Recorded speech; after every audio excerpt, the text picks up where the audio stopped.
Olá, senhores, sejam muito bem-vindos a mais uma aula aqui no Física na Rede. Com vocês, o professor Marcelo Martins. Na aula de hoje, vamos estar destacando as aplicações envolvendo a lei de Stevens. A lei de Stevens é aplicada para uma distribuição de coluna de fluido onde se deseja medir a pressão exercida por ela. Essa pressão é conhecida por muitos como pressão hidrostática. Bem, é verdade que um mergulhador, por estar submerso na água, ele fica sujeito a uma pressão da própria água que o rodeia. E é também verdade que quanto mais profundo esse mergulhador ele acaba indo, maior é a pressão exercida sobre o seu corpo. Então quer dizer que essa pressão depende dessa altura. Perfeito, pessoal. Só que a gente não se refere a uma altura. A gente vai estar se referindo a uma coluna de fluido. Quanto maior for a própria coluna de fluido, e essa coluna de fluido a gente vai estar mencionando pela letra H, maior é a altura em relação à superfície, maior é a pressão exercida. Então, maior a altura, maior seria a pressão.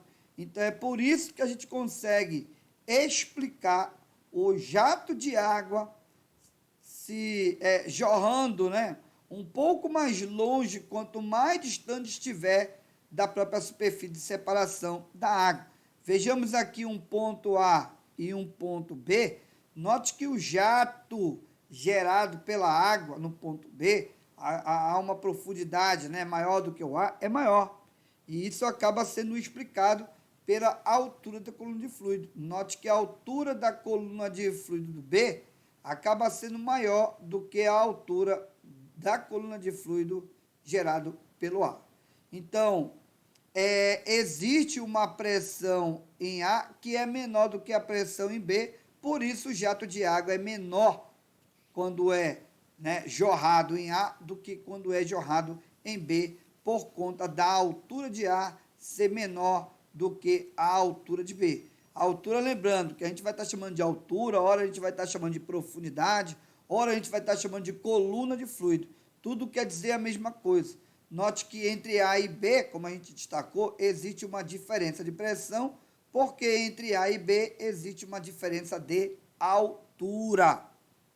Bem, então para medir essa pressão influenciada pela coluna de fluido, essa pressão conhecida como pressão hidrostática, ela vai poder ser medida como sendo o produto entre a massa específica do fluido, ou densidade, gravidade e a altura dessa coluna de fluido. Então, aqui a gente vai estar chamando, esse μ vai ser a massa específica, o G, ele será a gravidade local, e o H é a altura da coluna de fluido, a altura da coluna de fluido, ou também podemos chamar, né, de profundidade. Essa profundidade, inclusive, para muitos, fica muito mais fácil de ser notada, porque para ter uma profundidade, precisa ter uma certa distância da superfície da água ou de qualquer outro fluido que nós estaremos aqui destacando. Pessoal, é também interessante a gente observar, no exemplo aqui, ó, que eu tenho um líquido, digamos que nós tenhamos aqui água no recipiente A, no recipiente B, no recipiente D e no recipiente E. Todos esses recipientes contêm quantidades de água de forma diferente, mas todos eles estão sujeitos a uma mesma altura. Então, ao medir a pressão no fundo dos recipientes, essa pressão não vai depender da quantidade de água que vai estar presente nos recipientes. A pressão, ela vai ser dependente apenas da própria altura, né, do fluido. Então, isso quer dizer que a pressão em A é igual no fundo de B é igual no fundo de C, que é igual no fundo de D, que é igual no fundo de E, perfeito, gente. A pressão é a mesma no fundo de cada um dos recipientes A, B, C, D e E aqui mostrado. Isso é importante de frisar, porque a pressão não depende da quantidade de líquido, ela vai depender da altura dessa coluna de fluido. Outra coisa que eu também quero destacar nesta outra situação, eu vou colocar isso como observação. Caso eu tenha dois fluidos que não se misturam, ou seja, eu tenho líquidos imiscíveis, de forma que o líquido 1 tem uma altura H1 e o líquido 2 tem uma altura H2. Como é que eu vou fazer para poder medir a pressão aqui no fundo? A pressão no fundo, ela vai ser a pressão equivalente à primeira coluna do líquido 1. Obviamente, a altura da coluna do líquido 1 vai fazer uma pressão, assim como a altura da coluna do líquido 2 também vai proporcionar uma outra pressão. Então, essa pressão no fundo do recipiente é dada pela pressão do líquido 1 mais a pressão devido à presença do líquido 2. Então, a pressão total vai ser a soma das pressões equivalentes de cada coluna. Muito importante isso, porque pode ser que eu não tenha só duas colunas, eu posso ter mais de duas colunas, e a gente já mostrou que para poder medir a pressão no fundo do recipiente, basta efetuar a pressão equivalente a cada uma das colunas dos fluidos aí presentes. Bem, pessoal, algumas aplicações são notórias quando se fala de coluna de fluido. Eu quero destacar aqui para vocês porque que está sendo muito difícil a extração do petróleo, né, no projeto do pré-sal, que é o petróleo brasileiro. Porque a gente nota que a reserva de petróleo ela está localizada entre 5 a 7 mil metros abaixo do nível do mar. Então, aonde se encontra só o fundo do mar, eu tenho 2.000 metros, 2 quilômetros, até chegar numa camada chamada de pós-sal. Por que camada pós-sal? Essa camada pós-sal ela tem em torno de mil quilômetros, tá? Desculpa, gente, 1.000 metros, tá? Onde, depois de perfurar dessa camada pós-sal, aí que vem uma camada de sal, onde tem alguns gases que estão sendo aprisionados e também óleos que são aprisionados nessa região, que é uma camada de sal que se estende da profundidade 3.000 até a profundidade 5.000.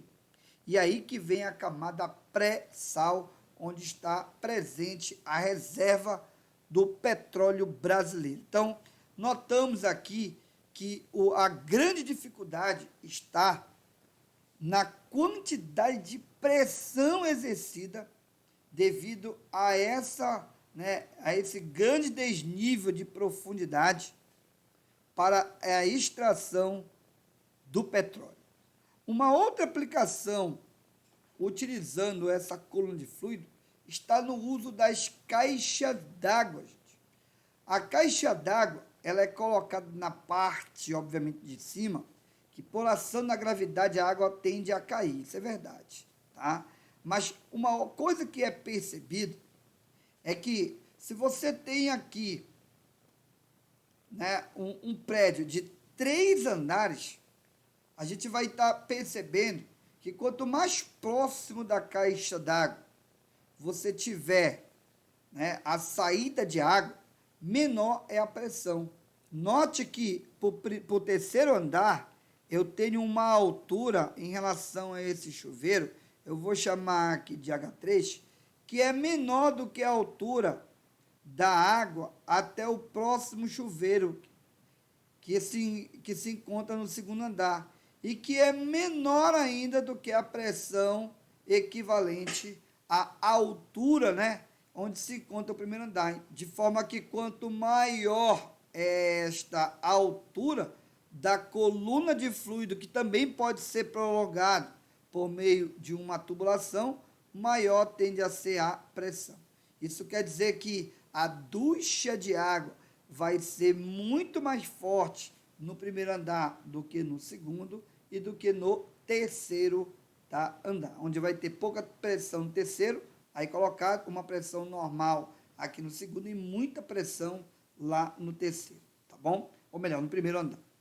Bem, pessoal, baseado no que a gente abordou na aula de hoje, vamos para as aplicações nos exercícios. Primeira questão diz o seguinte: considere uma caixa d'água que apresenta um vazamento em 3 níveis diferentes. Sabendo-se que a velocidade do fluxo no ponto onde aqui é A, tá, gente? O vazamento, aumenta com o aumento de pressão. Qual das alternativas descreve corretamente as trajetórias dos fluxos de água? Então, note que aqui está tudo redondo, no B não está tudo redondo, no C cai todo mundo no mesmo ponto, no E cai reto, né? E aqui no D, o segundo e o primeiro caem no mesmo ponto. Como ele disse, que é para considerar, neste caso, né, isso aí, uma condição onde quanto maior for o aumento de pressão, ele vai aumentar, né, a velocidade, ele aumenta com o aumento da pressão, significa dizer que vai mais longe o jato, aquele que tiver maior pressão. Então, aquele que vai ter a maior pressão encontra-se no item, ou seja, é o ponto 1. Vamos numerar aqui, ó, 1, 2, 3. Ponto 1 é o ponto de maior pressão, o ponto 2 de média e o ponto 3 de menor pressão. Ou seja, o ponto 3 tem que ir menos longe possível, o 2 vai mais longe do que o 3 e o 1 vai mais longe. Então, a alternativa correta é a letra B de bola. Note que o jato em 1 vai mais longe do que o jato em 2 do que o jato em 3, tá bom? Então, letra B é a alternativa correta da questão de número 1. Vamos para 2. Na figura está representado um recipiente cilíndrico, tá? Cujo diâmetro da base é D. Então, o diâmetro dessa base aqui é D. Ele tem uma altura, não aparece muito, mas a altura da coluna de fluido é H. Contendo um líquido de densidade D. Então, aqui existe um líquido que tem uma densidade Dzinho, até uma altura H, variando-se apenas a medida de uma dessas grandezas de cada vez. Como podemos aumentar a pressão hidrostática no fundo do recipiente? Gente, só tem uma maneira de aumentar, aumentando H, né? Então, a alternativa correta, letra C. A pressão hidrostática não depende do diâmetro e não depende da densidade, depende, né? Mas não tem aqui nenhuma relativo ao Dzinho de densidade. Então, como não tem, a alternativa correta seria a letra C. A pressão, então, hidrostática é a densidade ou massa específica, gravidade, altura. Então, esses são os elementos que proporcionam o aumento de pressão hidrostática. Então, letra C, a alternativa correta. Vamos para a próxima. Exercício de número 3. A figura representa uma talha contendo água. A pressão da água exercida sobre a torneira fechada depende de quê? Então, a torneira está bem aqui, ó. Então, a pressão ela vai depender desta coluna de água bem aqui. Então, essa pressão na torneira depende, letra A, do volume de água contida no recipiente? Não. A gente viu que a pressão não depende do volume. Depende da massa de água contida no recipiente? Também não. Depende do diâmetro do orifício que está ligado à torneira? Também não. Depende da altura da superfície em relação ao fundo do recipiente? Não. Depende em relação ao nível que se encontra a torneira. Então, a alternativa correta, a letra E, da altura da superfície da água em relação à torneira, letra E, a alternativa correta. Próxima questão. A figura representa 5 recipientes cheios de água e abertos na parte superior. Então, se está aberto, aqui eu tenho uma pressão do ar, pressão do ar, pressão do ar, tá? A pressão do ar, e tem uma pressão da coluna de água. Todos eles estão cheios de água. Em qual deles a pressão que a água exerce sobre a base é maior? Então, a pressão no fundo vai ser maior para aquele que tiver maior altura. Então, em 5, letra E seria a alternativa correta, porque comparando as alturas, quem tem maior altura seria o de número 5. Por isso, letra E, alternativa correta. Muito direta essa questão também. Próximo, questão de número 5. Na região do estuário em que se situa Belém, as marés são fenômenos característicos. A oscilação no nível da água provoca variações de pressão que contribuem para mover sedimentos no fundo dos rios e Baía do Guajará. Considerando que a diferença entre o pré-mar e o baixa-mar é de 3 metros, a variação da força, olha o que esse cara fez, ele perguntou variação da força hidrostática devido à maré em 1 metro quadrado. 1 metro quadrado é a área, pessoal. 1 metro quadrado no fundo da Baía em Newton vai ser de quanto? Então, ele quer que a gente calcule uma variação de força, mas a gente sabe que entre o pré-mar e o baixa-mar, conforme está falando aí, vai ter um desnível, né? Então, aqui seria o baixa-mar e o pré-mar, PA, BA, e essa diferença de altura, ele está falando que é 3 metros. Tendo uma diferença de altura, a gente viu há pouco que tem que ter uma diferença de pressão. E como nós vimos na aula anterior, a pressão é dada pela distribuição de força área. Então, se eu tiver uma variação de pressão, eu tenho que ter uma variação de força. Logo, a variação de força é a variação de pressão vezes a área. Gente, essa variação de pressão é a própria pressão na coluna de água entre o pré-mar e o baixa-mar. E essa pressão, ela é uma pressão hidrostática. Então, ela depende de quê? Ela depende da densidade da água, da gravidade e dessa diferença de altura entre o pré-mar e o baixa-mar, ainda vezes a área. Tá bom? Opa! Essa é só... Deixa eu apagar aqui, deixa eu apagar. Tá? Deixa eu apagar bem aqui apenas. Ó, que eu estou falando só do ΔP. Logo, se o ΔP é isso, substituindo para medir a variação da força hidrostática, vai ficar densidade, gravidade e variação de altura vezes a área. Logo, a variação da força é... Ele falou na questão que a densidade é 1.000, então eu vou colocar 1.000, já está em unidade do sistema internacional. A gravidade vale 10, a altura 3 e a área 1. Logo, a gente vai poder notar que eu tenho aqui 10.000 vezes o 3, 30.000. Ou então eu posso representar isso por uma base 10. É 1 e quanto 0? 4. Como a unidade que ele pede para a gente usar é o Newton, eu terei como alternativa correta, tá?